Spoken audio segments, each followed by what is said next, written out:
Here's another story. The Worst Witch. A Bad Spell for the Worst Witch by Jill Murphy. There's the picture. Do you think that's Mildred on her broomstick? She's obviously having a problem. So, the little bit on the back. A new term spells disaster for Mildred. Mildred is determined to lose her embarrassing reputation as the worst witch Miss Cackle's Academy has ever seen. But things rapidly get out of hand. Now Mildred has a black cat. I have the borrowing of my familiar PJ the Fox Red Labrador, and he just popped his head in to say hello to you. Did you spot him? So I shall read you chapter 1. It was the very first day of Mildred Hubbell's second year at Miss Cackle's Academy for Witches. The school year at the academy was divided into 2 long terms, the first of these commencing in September and stretching right through until the end of January. This was known as the winter term and followed by a month of welcome holiday. The second session began in March and finished at the end of July, and this was called summer term, though in fact it was still extremely cold and wintry when term began. Then there was another glorious month of holiday until the beginning of September and the start of another school term.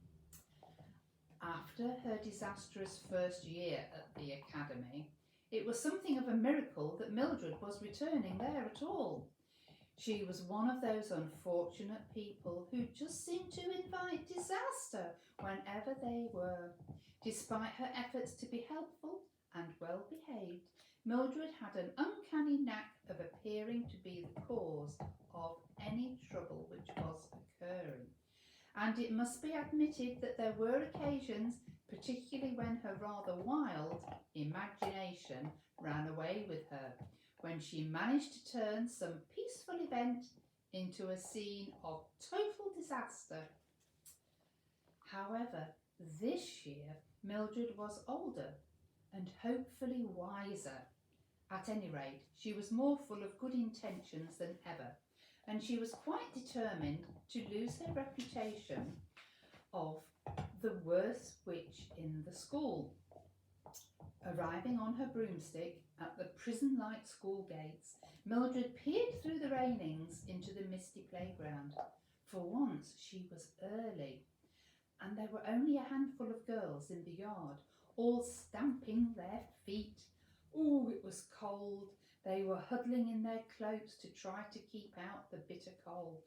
It was always chilly at the school because the building was made of stone, rather like a castle. It was perched on the top of the high peak of a mountain, surrounded by pine trees which grew close together. It was very damp and gloomy. In fact, the girls suffered permanently from colds and flu from all the time they were forced to spend in the freezing playground.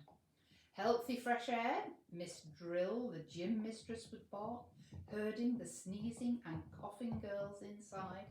It'll do you all a power of good. 500 lines to anyone caught sneaking in before the bell. Mildred flew over the gates and landed expertly on the other side into the playground. Well, that's a good start, she thought, looking round in the hope that someone had witnessed so successful a landing on her broomstick. Of course, nobody was around and nobody had seen. Oh dear, people only seemed to be watching when something went wrong. Mildred took her suitcase from the back of the broomstick, which was hovering politely, waiting for the next command. Then she turned her attention to the tabby cat, still spread-eagled on the back of the broom, with its eyes screwed tightly shut, and its claws gripping on for dear life. The poor little cat had never got over its terror of flying, and Mildred always had to prise it from the broomstick whenever she arrived anywhere. Oh, trust me to get a cat like you, said Mildred fondly, stroking it with one hand and unclenching its claws with the other. Come on, silly, we're here. Look, it's all over. You can jump off now. Here's PJ, my familiar, the fox red Labrador, come to say hello. Hello, PJ. The cat opened one eye cautiously, saw that it was true, and sprang onto Mildred's shoulder, where it was rubbing its head gratefully against her hair. Mildred felt a wave of tenderness towards the scrawny creature. Mildred, Minnie, it's me, shrieked the familiar voice from above. Mildred looked up. Oh, yes! There was Maud, swooping over the gates, waving her hat in the air. Ha! It's me! Hello, I'm back! Oh, lovely to see you! Taking her hat off her head to wave it, nearly called for disaster. It caused her to fall off her broom, and she lurched into a rather drunken halt at Mildred's feet. Oh, Maud, laughed Mildred, full of joy at the sight of her best friend after the long hot summer holiday. Gosh, you look a lot thinner and your hair's got longer. I know, said Maud, stroking her hair. It's really long now. I like it long. Which was in 2 stubby plaits instead of her usual bunches. Mother put me on this awful eating regime. I wasn't permitted to eat anything except, well, it seemed like just lettuce and celery and dreadful stuff like that. Still, I'm out of her clutches now, so it's back to good old yummy school dinners. 3 cheers for date pudding and custard, I say. They both laughed because they loved date pudding and custard. It was their favourite. I don't know why they bothered to have gates at this school, said Mildred, as another 3 pupils soared over the top on their brooms and swooped down into the playground and landed. Perhaps it's in case we have some ordinary visitors, said Maud. You know, people who don't have brooms and know how to fly them. Miss Cackle couldn't expect ordinary guests to bring ladders with them, could she? Who else has arrived, by the way? Anyone we know? Only Ethel, replied Mildred. She pretended not to see me, though. Not that I care. Ethel Hallow was the form sneak and goody-goody.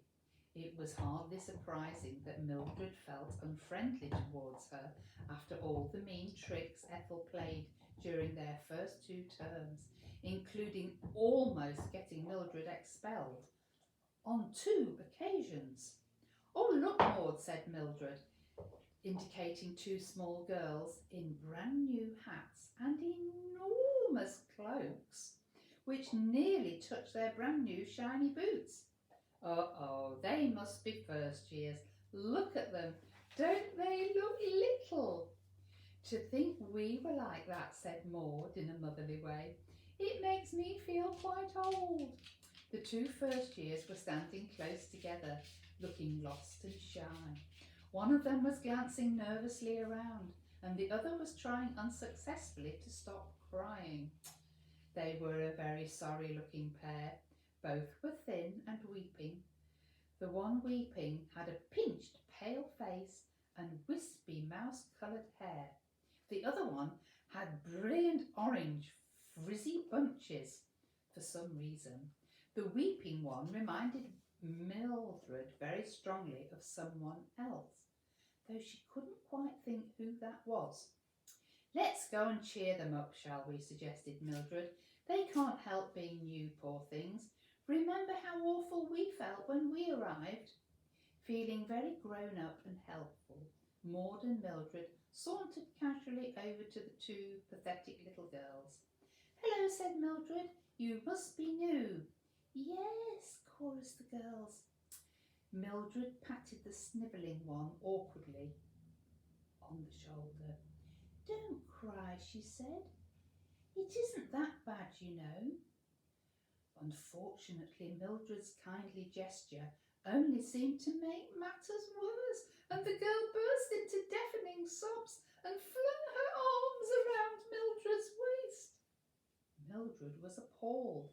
Everyone in the playground was staring at her now, and any minute now Miss Hardbroom, Mildred's terrifying form mistress from the previous year, was bound to appear and accuse her of upsetting a poor new girl. Maud detached the girl rather roughly and gave her a shake. "Stop that silly noise at once," she said crossly. "You'll get Mildred into trouble before the first bell's even rung." Mildred smoothed her cloak. "What's your name?" she asked. "Sybil," snuffled the girl. "Mine's Clarence." Clarice, volunteered the other one. "Are the teachers strict here?" asked Sybil, wiping her eyes with a corner of her voluminous cloak. "Not really," replied Maud. "Well, Miss Hardbroom is," said Mildred. "In fact, she's the worst of the lot, and she'll be your form mistress. We're lucky this year, 'cause we'll get Miss Gimlet, and she's quite nice. But Miss Hardbroom's horrendous. She just appears out of thin air." At this point, Mildred broke off and looked around in case she had done just that. But she hadn't. "And she says dreadful things to you in front of the whole class to make you feel really stupid," continued Maud. "That's right," said Mildred. "And I heard tell that she changed one girl into a frog because she was 2 seconds late for a lesson. I don't know if it's true, but there is a frog sometimes near the pond in the backyard, and I've heard it's a really poor first year who—" "I've never heard that before," said Maud. "Is it true?" "I think so," answered Mildred, though in fact she had made up the tale on the spur of the moment, and it had somehow got rather out of hand. To be honest, Mildred's stories often got rather out of hand, when she would find, to her dismay, that the whole class was listening and believing every word she said. She just couldn't say then that she'd made it all up. Poor Sybil believed every word as well about Mildred's story of the frog, and burst into renewed and even noisier sobs, so deafening that Maud and Mildred thought it best to scurry away, leaving Clarice to offer comfort. "Mildred, Maudie, yoo-hoo, it's me!" Enid Nightshade, the new girl, who arrived last term, was now their friend, sort of, came zooming over the treetops and screeched to a halt so forcefully that her cat and her suitcase shot off the back of her broomstick, and Maud and Mildred had to leap out of the way to avoid being run over or squashed by her suitcase. At that moment the bell rang, and the 3 witches picked up their belongings and struggled inside with them. "Thank goodness we haven't got HB anymore," whispered Enid. HB was their nickname for Miss Hardbroom. "Yes," agreed Mildred. "This year should be as easy as pie without her breathing down our necks." Oh, that's the end of chapter 1. But look at the teachers that there are in chapter 2. They look a bit ferocious, don't they? Look at them. Ooh, I wonder which is which. So if you want to know any more, this is the book to get hold of. Bye for now, treasure.